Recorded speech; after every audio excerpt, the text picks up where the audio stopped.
Black Soldier Fly ហ្នឹងដែលពាក្យកាត់គេហៅ BSF នឹងឯងអាតកៅនេះអត់សូវមានបងប្អូនណាដឹងទេជាពិសេសបងប្អូនដែលគាត់ចិញ្ចឹមមាន់ចិញ្ចឹមកងានចិញ្ចឹមទាញចិញ្ចឹមអាប្រភេទត្រីយើងចំណេញបានតកៅសាច់ច្រើនហើយវាចិញ្ចឹមទៅវាឆាប់ធំទៅលើសត្វចិញ្ចឹមយើងអត់ដូចចំណីទីផ្សារអត់ដូចការផ្សំចំណីយើងផ្សេងទៀតទេវាមានប្រូតេអ៊ីនខ្ពស់នោះឯងចន្លោះពី15ទៅ20ថ្ងៃ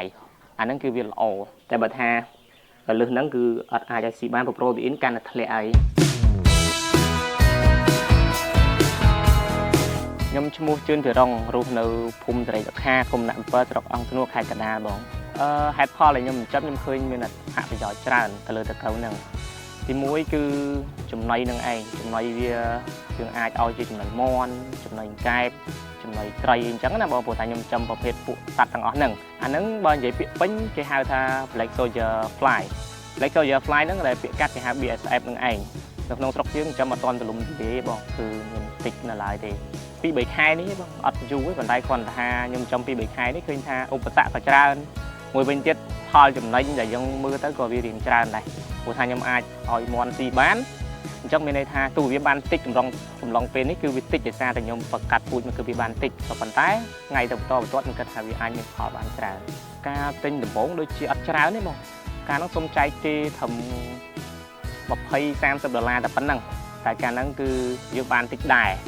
យើងបានតិចដែរអញ្ចឹងយើងយកមកកាត់តវាមានងាប់មានអីខ្លះអញ្ចឹងណាបងព្រោះយើងដំបូងគឺយើងអត់ទៅចេះ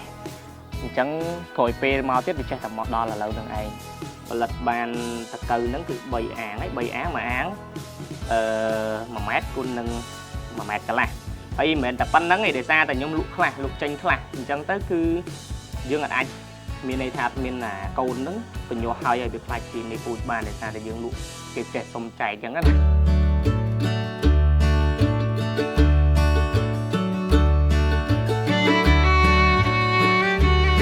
ការរៀបចំក្នុងការចិញ្ចឹមដំបូងឡើយគឺខ្ញុំអត់ទាន់ខ្ញុំមើលទៅវីដេអូគេដែរអញ្ចឹងគឺគេឃើញថាវាមានការចិញ្ចឹមហ្នឹងគឺមាន2ធំទី1គឺអាងពូជទី2គឺសម្រាប់តកៅរួយមានន័យថាអាងពូជនោះគឺយើងធ្វើដូចឃើញចាក់ស្ដែងអញ្ចឹងគឺយើងធ្វើជាអាងសំងក៏បានយើងធ្វើជាអាងតង់ក៏បានក៏ប៉ុន្តែបើសិនជាល្អខ្ញុំគិតថាធ្វើជាអាងសំងទៅព្រោះថាវាមានពន្លាសម្រាប់ឲ្យវាឡើងដើម្បីខ្លាចជាតកៅខ្មៅហើយអាងកន្លែងមួយទៀតនោះគឺកន្លែងរោងរុយអញ្ចឹងរោងរុយនោះក៏វាសំខាន់ដែរយើងអាចប្រក់ស័ង្កសីពាក់កណ្ដាលនិងប្រក់ជាស័ង្កសីថ្លាពាក់កណ្ដាលទៅឬក៏តង់ពាក់កណ្ដាលទៅដើម្បីយកវាមកសម្រាប់ផលិតជាពងឲ្យយើងភ្ញាក់តនឹងឯងមូលហេតុដែលធ្វើឲ្យទៀលហ្នឹងគឺជាអាងមេពូជពីព្រោះថាមេពូជវាត្រូវការនៅពេលដែលវាពីតកៅពីកូនតកៅដល់តកៅសាច់ហើយបានវាទៅជាតកៅមេពូជហ្នឹងវាខ្លាចទៅជាតកៅខ្មៅអញ្ចឹងនៅពេលដែលវាខ្លាចជាតកៅខ្មៅយើងត្រូវមានទំនាលសម្រាប់ឲ្យវាឡើងដើម្បីថាវាឡើងទៅរកកន្លែងកាលណាដែលវាខ្មៅធម្មតាតកៅហ្នឹងកាលណាដែលខ្មៅគឺវាត្រូវការកន្លែងវាឡើងដើម្បីទៅក្រាំងហើយដើម្បីឲ្យវាខ្លាចទៅជារុយមេពូជនេះគឺវាអត់ដល់ដំណាក់កាលនេះគឺវាលែងស៊ីអីហើយវារស់ទៅលើកម្ដៅថ្ងៃវារំពឹងជាងគេក៏លើកម្ដៅថ្ងៃឃើញបងមានឃើញរោងនេះមកកណាត់នេះវាមានស័ង្កសីមកកណាត់នោះខ្ញុំប្រក់តង់ឬក៏ស័ង្កសីថ្លាក៏បានដែរហ្នឹងហើយកុំឲ្យវាត្រូវទឹកភ្លៀងទឹកស្លាបទៅវាអាចងាប់ឬក៏វាហើររួចវាងាប់វាអីចឹងទៅហើយការរៀបចំបងមើលឃើញជាក់ស្ដែងយើងត្រូវមានទឹកហ្នឹងសំខាន់ជាងគេហើយព្រោះថាបើសិនជាអត់ទឹកគឺរស់អត់បានទេតកៅនេះព្រោះថាវាអាស្រ័យទៅដូចខ្ញុំនិយាយចឹងគឺអាស្រ័យទៅលើកម្ដៅថ្ងៃហើយនឹងទឹកនឹងឯងវាមានត្រូវស៊ីចំណីអីទៀតទេដំណាក់កាលនេះឡើងស៊ីចំណីហើយ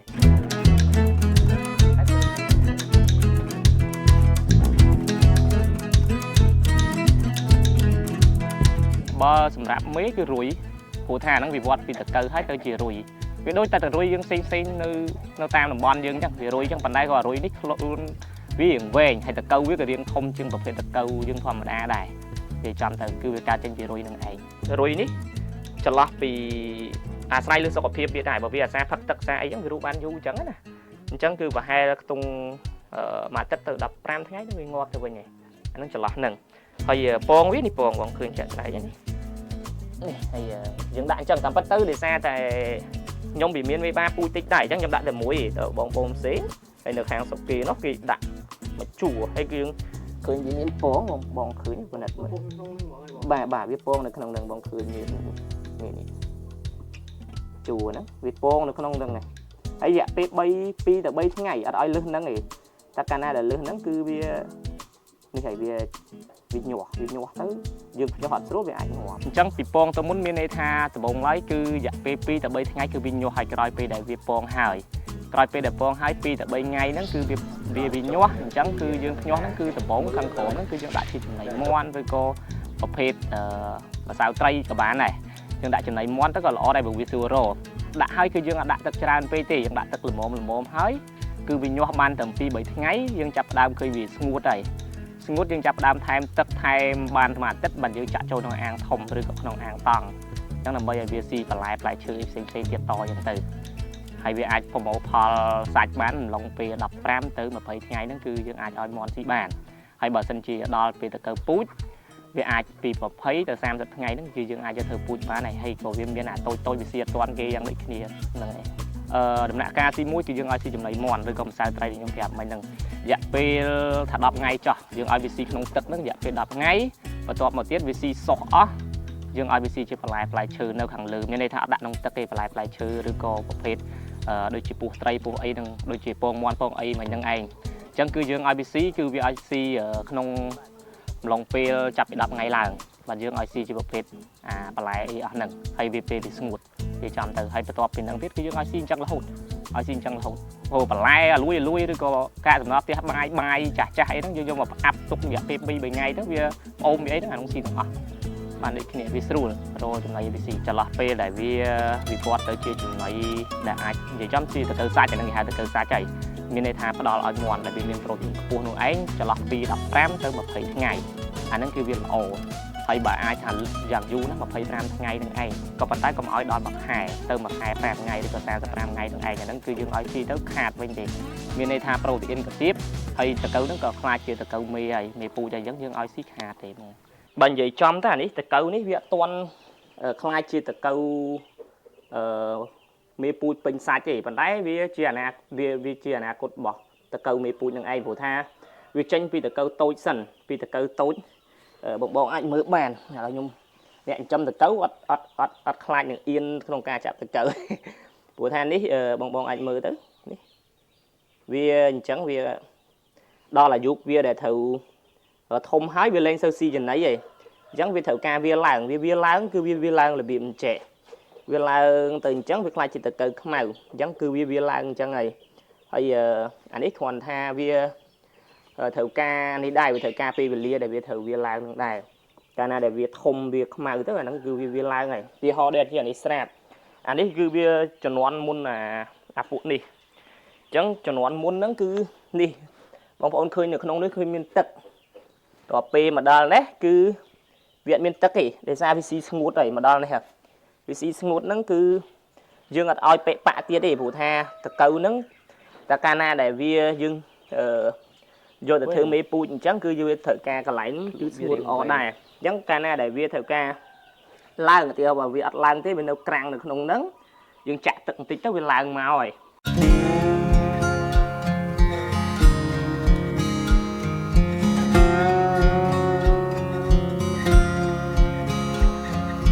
តកៅនេះបើយើងនិយាយចំទៅតាក់ទងទៅនឹងការផ្ដល់ចំណីឲ្យមាន់ក្នុងសារធាតុចិញ្ចឹមនោះគឺវាបបោទៅដោយជាតិខ្ទិះវាហ្នឹងគឺជាប្រភេទដូចទៅដល់គូអញ្ចឹងដូចចលៀនក្រហមចលៀនអីចឹងវាមានជាតិប្រភេទយើងមិនដឹងថាវាមានអីខ្លះនៅក្នុងហ្នឹងទេណាប៉ុន្តែគ្រាន់ថាបើប្រៀបធៀបជាមួយនឹងចំណីទីផ្សារប្រៀបធៀបជាមួយនឹងបន្លែផ្សំរបស់យើងគឺវាធំលឿនជាងហើយវាជាធម្មជាតិរបស់សត្វនឹងឯងវាចូលចិត្តស៊ីបើនិយាយចំទៅធម្មជាតិរបស់ប្រភេទតកៅនេះវាមានផលប៉ះពាល់ទេបើយើងនៅលើពិភពលោកយើងចិញ្ចឹមតែពួកហ្នឹងអញ្ចឹងណាហើយមួយវិញទៀតបើសិនជាវាប៉ះពាល់ដោយសារតែចំណីដែលយើងផ្ដល់ឲ្យមានន័យថាប្រភេទមេរោគដោយសារអីទីមួយសត្វដែលយើងឧទាហរណ៍ថាបងប្អូនខ្លះគាត់មិនមែនដាក់បន្លែដាក់អីគាត់ឲ្យយកសត្វងាប់សត្វអីដែលវាអត់ដឹងប្រភពច្បាស់លាស់អញ្ចឹងទៅយើងយកមកឲ្យប្រភេទតកៅនឹងស៊ី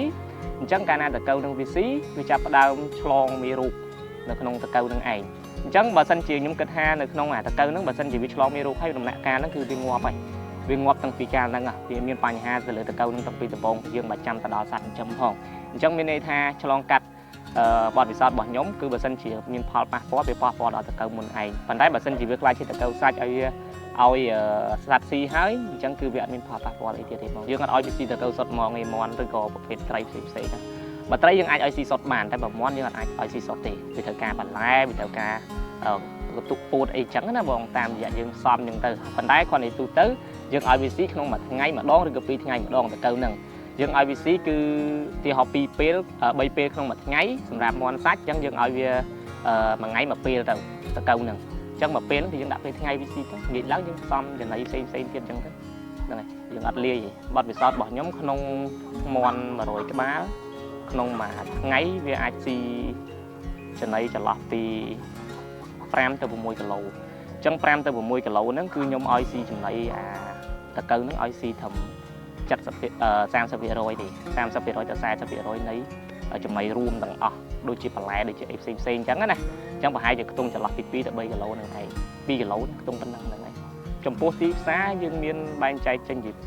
2យើងអាចលក់តកៅសាច់អីគេសម្រាប់ឲ្យមន់ស៊ីបានទេព្រោះថាយើងធ្វើអញ្ចឹងទៅអ្នកដែលយើងយកទៅហ្នឹងគាត់ខាតមានន័យថាគាត់ខ្ញុំលើកទឹកចិត្តឲ្យគាត់ចាំខ្លួនឯងវិញមានន័យថាគាត់ទិញជាមេពូជតកៅក៏បាន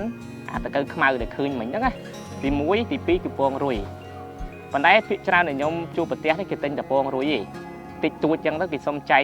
ពាក់កណ្ដាលកន្លះខាំក្រោមកន្លះខាំអញ្ចឹងណាក្រោមកន្លះខាំភាគច្រើនដល់មួយខាំឯងព្រោះថាវាតម្លៃវាក៏ខ្ពស់តាមនឹងដែរអញ្ចឹងគឺយើងអាចចែកឲ្យគាត់អញ្ចឹងទៅយើងបរៀនបច្ចេកទេសក្នុងការភ្ញាស់អញ្ចឹងពីដំបូងអញ្ចឹងទៅអាហ្នឹងទីផ្សារតាក់ទងទៅនឹងការលក់ពងត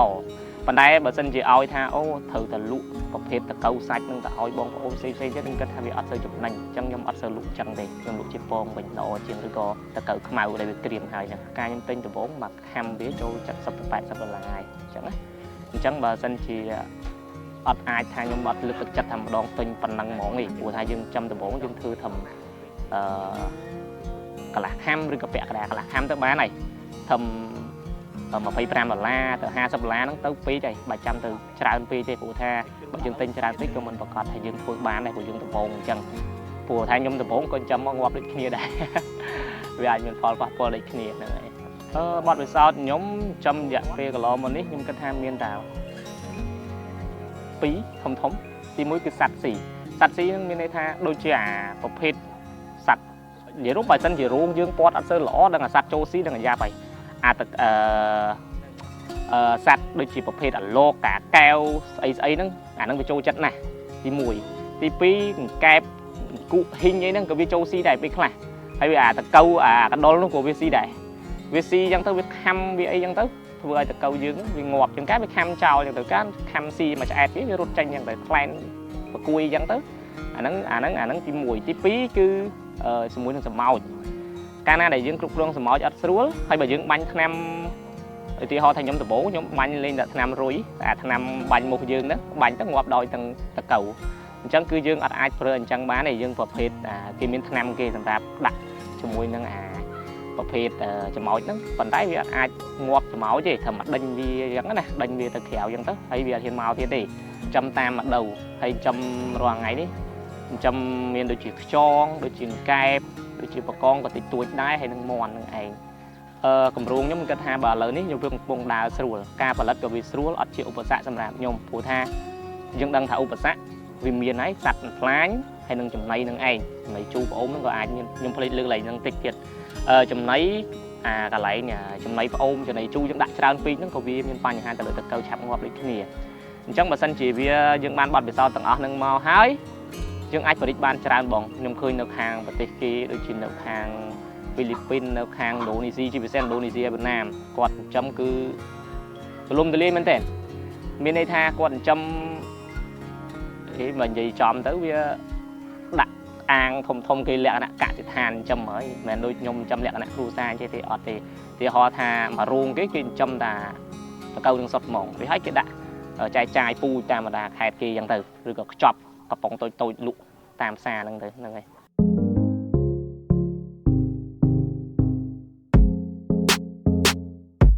អានេះរោងមេរុយហ្នឹងបងយើងតកៅខ្មៅយើងដែលយើងផលិតបានហ្នឹងគឺយើង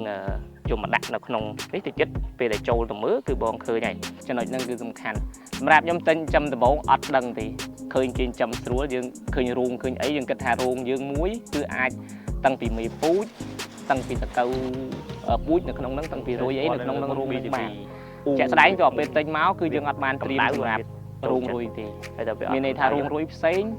អាងតកៅសម្រាប់មេពូជហ្នឹងគឺផ្សេងអត់អាចដាក់មួយគ្នាបានទេព្រោះថាស្ថានភាពនៃពលឺគឺខុសគ្នាអត់អាចដូចគ្នាបានទេអញ្ចឹងគឺដំបូងឡើយគឺខ្ញុំទិញមកទី1គឺត្រៀមសម្រាប់រូង2រឿងយើងធ្វើបែបជាអាងថ្មក៏បានជាតង់ក៏បានដែរឬក៏កធុនធំទៅក៏បានដែរគឺយើងធ្វើដំបូងកធុនមួយអញ្ចឹងទៅឧទាហរណ៍ថា1ម៉ែត្រឬក៏កន្លះម៉ែត្រ4ជ្រុងឬក៏ជាមូលក៏ដែរក្នុងថាំងក្នុងអីចឹងណាបាទឬក៏ក្នុងតង់4ជ្រុង1ម៉ែត្រគុណ1ម៉ែត្រក៏បានដែរអញ្ចឹងគឺយើងចំអានឹងហើយនៅពេលដែលវាឡើងជាតកៅខ្មៅគឺយើងយកទៅដាក់ក្នុងរូងរូងរុយហ្នឹងគឺយើងធ្វើថា1ម៉ែត្រគុណ2ម៉ែត្រឬក៏2ម៉ែត្រគុណ3ម៉ែត្រទៅតាមស្ថានភាពរបស់បងប្អូនឲ្យគាត់យកទៅអញ្ចឹងយើងធ្វើអត់ឲ្យមកលុបទាំងអស់ទេបានច្រើនមានន័យថាមួយចាហៀងមានពលឺថ្ងៃកម្ដៅថ្ងៃនឹងចូលមួយចាហៀងទៀតគឺមកលុបកុំឲ្យត្រូវជាមួយនឹងអាតកៅនេះអត់សូវមានបងប្អូនណាដឹងទេជាពិសេសបងប្អូនដែលគាត់ចិញ្ចឹមមាន់ចិញ្ចឹមកង្ងានចិញ្ចឹមទាញចិញ្ចឹមប្រភេទត្រីឡាបយ៉ាលេខ1មកឬក៏ត្រីដៃហ្នឹងគឺវាចូលចិត្តស៊ីអញ្ចឹងអត្ថប្រយោជន៍របស់វានេះគឺវាទី1គឺចំណីវាគឺស្រួលរកចំណីវាស្រួលរកមានន័យថានៅផ្សារនៅអីហ្នឹងគឺតាមតូបចាប់ភួយតាមអីហ្នឹងសូម្បីតែយើងទៅទិញត្រីសិតតែក្បាលត្រីសិតតែអាចត្រីអាចអីហ្នឹងយកមកឲ្យវាស៊ីបានទី1ទី2បន្លែហើយមួយទៀតផ្លែឈើអុយលួយផ្លែចេកផ្លែល្ហុងផ្លែខ្នោយហ្នឹងឲ្យតែវាលួយហ្នឹងគឺវាចូលចិត្តស៊ីជាអារឿងទៀតជាងអាថ្មីវាអត់សូវចូលចិត្តស៊ីម៉ាក់នេះតែបើសិនជាវាខូចហើយអាលួយរឿងវល់ហ្នឹងហើយវាចាប់ផ្ដើមចូលចិត្តវិញអញ្ចឹងមានន័យថាការផលិតគឺយើងទៀបអញ្ចឹងយើងចំណេញបានតកៅសាច់ច្រើនហើយវាចិញ្ចឹមទៅវាឆាប់ធំទៅលើសត្វចិញ្ចឹមយើងអត់ដូចចំណីទីផ្សារអត់ដូចការផ្សំចំណីយើងផ្សេងទៀតទេអានេះវាធំលឿនហើយវាខ្ទិះ